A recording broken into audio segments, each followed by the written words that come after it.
दोस्तों ये आखिरकार महाराष्ट्र में हो क्या रहा है।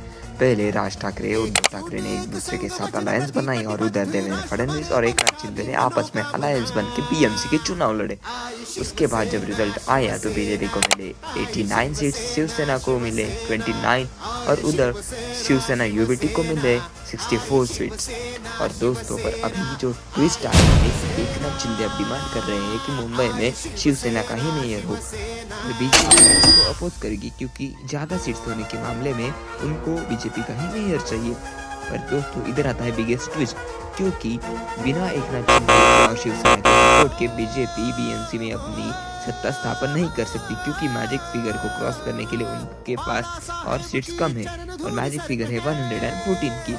अभी बहुत सारे केसेस जो है वो पॉसिबल है। पहली केस तो ये कि अगर एकनाथ शिंदे और उद्धव ठाकरे आपस में मिल जाए तो भी वो मैजिक फिगर को क्रॉस कर सकते हैं, पर ऐसा हरगिज नहीं होगा, ये तो भारत का हर बच्चा जानता है। तो दूसरी केस ये है कि देवेंद्र फडणवीस और उद्धव ठाकरे बन के मुंबई में बीएमसी में एक मेयर बना के अपनी सत्ता स्थापन कर दे। पर ये होने के चांसेस भी ना के बराबर है, पर ये हो सकता है क्योंकि बीजेपी को अब only and only Eknath Shinde की शिवसेना ही बिगेस्ट कॉम्पिटिटर नजर आती है महाराष्ट्र में। तो उनको खत्म करने के लिए, जो कि बीजेपी का इतिहास भी रहा है, बीजेपी उधर उद्धव ठाकरे को सपोर्ट कर सकती है। पर सपोर्ट यानी वो उनके साथ अलायंस बनाएगी, ऐसा बिल्कुल भी नहीं है।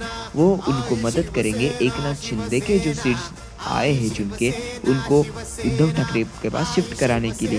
इससे होगा ये कि बीजेपी का जो एक कॉम्पिटिटर था एकनाथ शिंदे, वो अब रहेगा नहीं, क्योंकि एकनाथ शिंदे की हिस्ट्री, उनकी बार्गेनिंग पावर को देखते हुए अब बीजेपी पे वो हावी होने जा रहे हैं।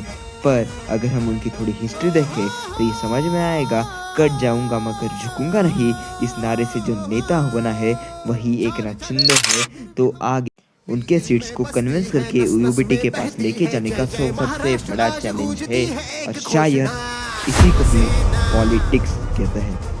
थैंक्स। और ये जो आप बैकग्राउंड में गाना सुन रहे हैं वो शिवसेना का ही है।